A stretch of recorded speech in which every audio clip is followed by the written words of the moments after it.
اعوذ باللہ من الشیطان الرجیم بسم اللہ الرحمن الرحیم الحمدللہ رب العالمین والصلاة والسلام علی سید المرسلین وآلہ الطیبین الطاہرین المعصومین المظلومین۔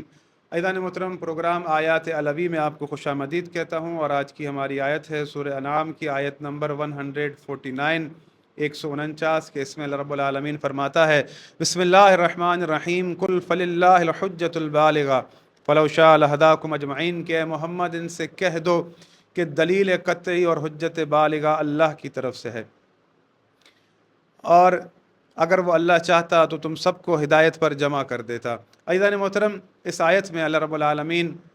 مخاطب ہے اپنے حبیب پیغمبر محمد مصطفیٰ صلی اللہ علیہ وآلہ وسلم سے، اور ان سے فرما رہا ہے کہ آپ کہہ دیجئے کہ حجت بالغہ اللہ کی طرف سے ہے اور دلیل قطعی اللہ کی طرف سے ہے۔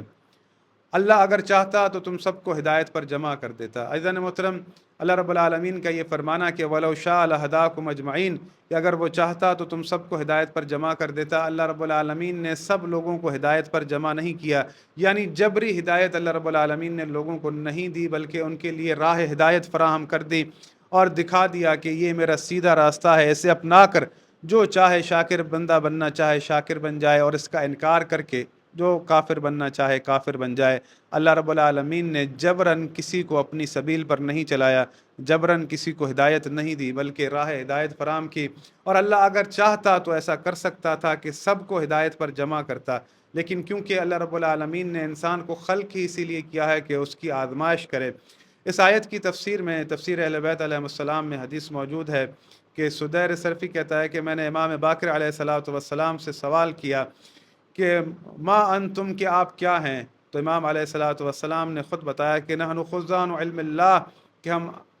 مخزن ہیں اللہ رب العالمین کے علم کے، ونحن تراجمۃ وحی اللہ، اور ہم اس کی وحی کے ترجمان ہیں، ونحن حجت البالغہ، اور ہم اس کی حجت بالغہ ہیں، علی من دون السماء ومن فوق الارض، وہ جو زمین آسمان کے نیچے ہیں اور جو زمین کے اوپر ہیں، یعنی تمام تر مخلوقات جو بھی موجود ہیں ہم سب ان پر حجت ہیں۔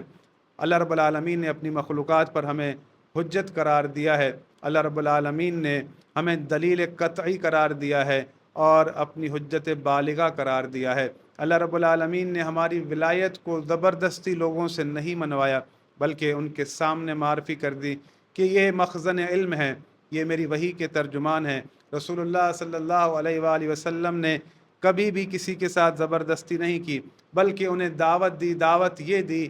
کہ میں تمہارے درمیان قرآن اور اہل بیت چھوڑے جا رہا ہوں، اگر تم ان سے متمسک رہو گے تو کبھی گمراہ نہ ہوگے۔ رسول اللہ صلی اللہ علیہ وآلہ وسلم نے جبراً اپنے اہل بیت علیہ السلام لوگوں سے نہیں منوائے، بلکہ انہیں یہ باور کرا دیا کہ دیکھو اگر ان سے متمسک رہو گے تو میں محمد ضمانت دیتا ہوں تم کبھی گمراہ نہ ہوگے۔ یہ اللہ کی حجت بالغہ ہیں، اللہ کی دلیل قطعی ہیں، یہ وہ لوگ ہیں کہ جن کے پاس تمام تر علوم ہیں، اگر تم ان سے متمسک رہو تو یہ تمہارے فائدے میں ہے کہ تمہیں یہ گمراہی سے بچائیں گے، کیونکہ یہ قرآن کا ہم پلہ ہیں۔ عزیزان محترم، آج کی ہماری آیت سورہ انعام کی آیت نمبر 149 میں نے آپ کے سامنے پیش کی۔ اپنے کمنٹس اور آراء کے ساتھ ضرور آگاہ کیجیے گا۔ والسلام علیکم ورحمۃ اللہ وبرکاتہ۔